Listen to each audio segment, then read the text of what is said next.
नमस्कार, भारत लाइव देख रहे हैं आप। कल जितनी भी खबरें हमने आपको बताई हैं उन खबरों की सिलसिलेवार तरीके से आज जांच करते हैं, देखते हैं कौन कौन सी खबरें उनमें से सही हुई हैं और कौन सी खबरें गलत हुई हैं। देखिए, ऐसा तो हुआ नहीं है कि मैंने किसी खबर का अब तक रहस्योद्घाटन किया हो और वो खबर सही नहीं रही हो। कल आपको मैंने बताया था कि बिहार प्रदेश कांग्रेस कमेटी के एक ऐसे कार्यकारी अध्यक्ष हैं जिन्होंने बहुत सारे दावे किए थे। इन दावों में ये बड़ा दावा ये था कि जदयू के कुछ विधायक टूटकर कांग्रेस में आना चाहते थे, लेकिन बिहार प्रदेश कांग्रेस कमेटी के जो अध्यक्ष हैं और उनकी टीम है, इन्होंने इन लोगों को पार्टी में लाने के लिए शीर्ष नेतृत्व से बात नहीं किया, यानी समन्वय नहीं किया, जिसकी वजह से नहीं हो पाया।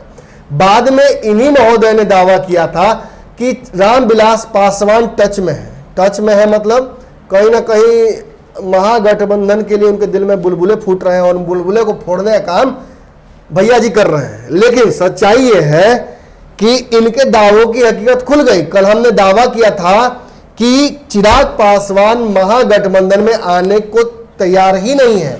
वो सारी लड़ाई सरकार का हिस्सा बनना और नीतीश कुमार पर प्रेशर बनाना था, और कहीं ना कहीं कांग्रेस ने अपनी बेचैनी दिखाकर चिराग पासवान के इस फॉर्मूले को और सेट कर दिया और नीतीश कुमार ने चिराग पासवान के शर्त को मान लिया भाजपा के मार्फत से। माने तो मतलब क्या? मतलब ये कि चिराग पासवान अब गठबंधन में रहेंगे एनडीए के, और जो भी सीटें डिसाइड होंगी वो उनको मंजूर होगा। क्यों?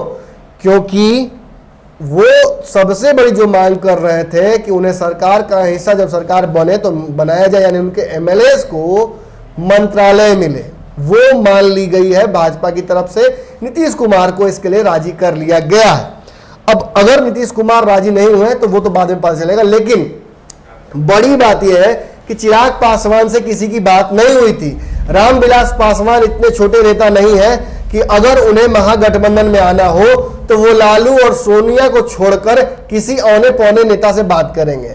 ये बातें अब स्पष्ट हो गई हैं। शक्ति सिंह गोहिल जो कि बिहार कांग्रेस के प्रभारी हैं, इन्होंने एक चैनल पे बात करते हुए ये बातें कह दी हैं कि ऐसा नहीं है, हमारे टच में कोई नेता नहीं है, यानी रामविलास पासवान से किसी की कोई बात हुई ही नहीं है।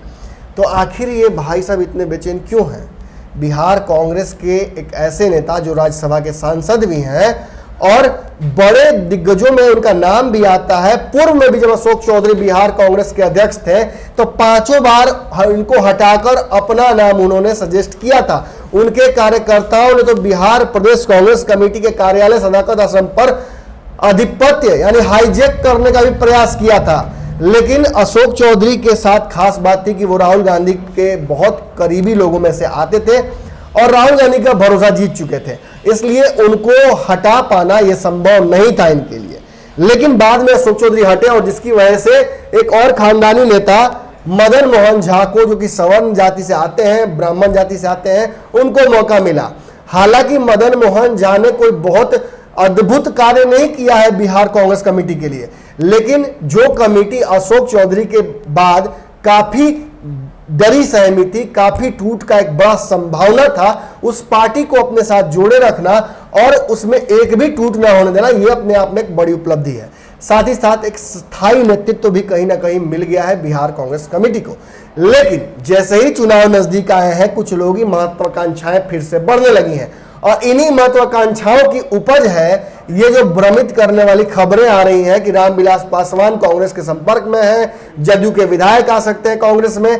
ऐसा कुछ नहीं है। कांग्रेस के कई विधायक, अलबत्ता कांग्रेस के कई विधायक संपर्क में है जदयू के, और अशोक चौधरी को टास्क भी मिला हुआ है कि अगर एमएलसी बनना है तो जल्दी से जल्दी इन विधायकों को तोड़कर लाइए, और नहीं हो पाएगा तो फिर आप भी एमएलसी नहीं बनिएगा, चुनाव लड़िएगा। देखिए, हर जगह सय और मात का खेल चल रहा है। इस राजनीति को समझना पड़ेगा और इसे समझने के लिए आपको थोड़ा सा समय देना पड़ेगा। बिहार कांग्रेस कमेटी में एक इंटरनल अलग ही पॉलिटिक्स चलती है। जब भी कोई व्यक्ति अध्यक्ष बनता है उसके खिलाफ कई गुट काम करने लगते हैं। ये गुट तब बहुत एक्टिव हो जाते हैं जब आसपास चुनाव हो। बिहार प्रदेश कांग्रेस कमेटी के तत्कालीन अध्यक्ष मदन मोहन झा का कोई भी नैसर्गिक दुश्मन इस पूरे कांग्रेस बिरादरी में नहीं है। यानी उनकी किसी से भी दुश्मनी नहीं है। लेकिन तकलीफ क्या है कि इन्हें हटाना आसान लोगों को इसलिए लग रहा है क्योंकि ये किसी से बुरा नहीं बनाना चाहते हैं, और यही कहीं ना कहीं आज के कांग्रेस की डिमांड भी है। कांग्रेस अगर दुश्मन बनाएगी तो एक दुश्मन कभी नहीं बनेगा, वो कई लोगों को अपने साथ जोड़ेगा, और इसकी वजह से ही कांग्रेस में गुटबाजियां बढ़ती रहती हैं। लेकिन वर्तमान कांग्रेस में सभी के फर्स्ट चॉइस भले ही मदन मोहन झा ना हो, लेकिन सेकंड चॉइस और आखिरी चॉइस सबके मदन मोहन झा ही हैं। और यही बात कहीं ना कहीं राज्यसभा सांसद महोदय को नहीं अच्छी लगती है। उन्हें लगता है कि कांग्रेस को एक ऐसे एनर्जेटिक लीडर को मौका देना चाहिए जो धड़ाधड़ डिसीजंस ले और सारी बिहार की पार्टियों को तोड़कर सारे विधायकों को 243 विधायकों को कांग्रेस में शामिल करा दे। अब ये दिवा स्वप्न है या उनके मन में कोई प्लान है, इस बारे में भी जान लेते हैं। तो ये जो राज्यसभा सांसद महोदय हैं जो कि अपने आप को बिहार कांग्रेस का आने वाला बड़ा अध्यक्ष घोषित कर रहे हैं अपने ही माध्यम से, और चिराग पासवान को सीएम बना रहे हैं महागठबंधन में आने पर, रामविलास पासवान से टच में है, ये सारे दावे इनके तब हवा हो जाते हैं जब कहीं ना कहीं आप देखते हैं कि कांग्रेस की तैयारियां क्या है। आज इनके नए बयान को हम अगर सुनते हैं, खुद जब प्रभारी ने ही कह दिया कि ऐसी कोई बात नहीं है, तो कहीं ना कहीं ये इनकी बातें जो सारी हैं वो धरी रह जाती हैं और झूठ साबित होती हैं। लेकिन इसके बाद इन्होंने अपनी राजनीति को और एक नए लेवल पर ला दिया है।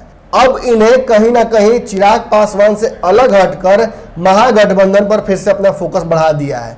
इन्होंने सीधे तौर पर कहा है कि महागठबंधन में जो भी बैठकें हुई हैं, इन किसी भी बैठक में राजद ने तेजस्वी यादव को सीएम के तौर पर प्रस्तावित नहीं किया है, और ये जब तक प्रस्ताव उनकी तरफ से नहीं आएगा तब तक इस पर चर्चा नहीं होगी। और कांग्रेस पार्टी की बात रही तो कांग्रेस पार्टी के पास भी कई सीएम उम्मीदवार हैं। ऐसे में तेजस्वी यादव को सीएम मान लेना ये महागठबंधन की भूल हो सकती है। महागठबंधन जब बैठेगी और इस पर चर्चा होगी तभी तय होगा कि सीएम का उम्मीदवार कौन होगा। यानी कांग्रेस ने फिर से एक बार झटका दे दिया है। और कांग्रेस की बात करें तो कांग्रेस के जो वर्तमान में राज्यसभा सांसद हैं, कार्यकारी अध्यक्ष हैं और अध्यक्ष इन वेटिंग अपने आप को घोषित कर चुके हैं, उन्होंने दावा किया है कि 1 महीने के अंदर में मीटिंगों का एक सिलसिला शुरू होगा जिसमें प्राथमिकता के आधार पर तय किया जाएगा कि सीएम के उम्मीदवार कौन होंगे।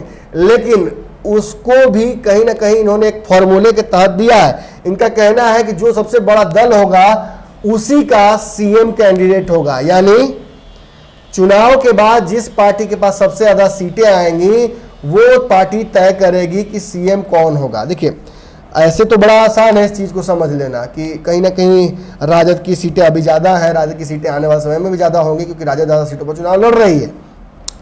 लेकिन ये बात अभी से कह देना कि बड़ा दल जो होगा उसी का सीएम उम्मीदवार होगा, ये कहीं ना कहीं राजद को भी आईना दिखाने जैसा।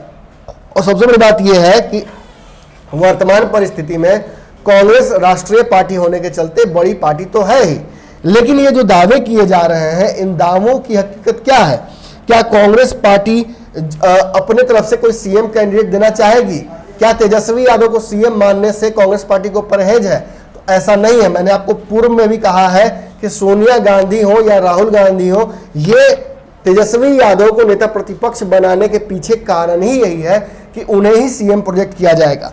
ये बस सीटों के समीकरण नहीं बनने की वजह से, उत्पन्न परिस्थितियों की वजह से ऐसा कुछ दल कह रहे हैं कि वो सीएम नहीं मानते हैं तेजस्वी को, बैठक में तय किया जाएगा। लेकिन यही कहीं ना कहीं कुछ ऐसे नेता हैं जैसे कि हमारे राज्यसभा सांसद जी, ये बार बार अलग अलग परिस्थितियों में अलग अलग ऐसे अग्रेसिव बयान दे रहे हैं जिनकी वजह से कभी महागठबंधन में कलह बन रहा है, कभी ऐसी भ्रम की परिस्थितियां उत्पन्न हो जा रही हैं जो कि राजनीतिक रूप से सही भी नहीं लग रही हैं। चिराग पासवान या रामविलास पासवान ने किसी भी मंच से अब तक ये नहीं कहा है कि वो एनडीए छोड़ देंगे। हाँ, ये जरूर बातें कही गई हैं कि एनडीए का स्वरूप अंतिम चुनाव तक बदल सकता है, इसमें कई लोग आ भी सकते हैं और हो सकता है कि चिराग पासवान ने यह भी कहा है कि हमारे कार्यकर्ताओं को सभी सीटों पर चुनाव की तैयारी करनी चाहिए।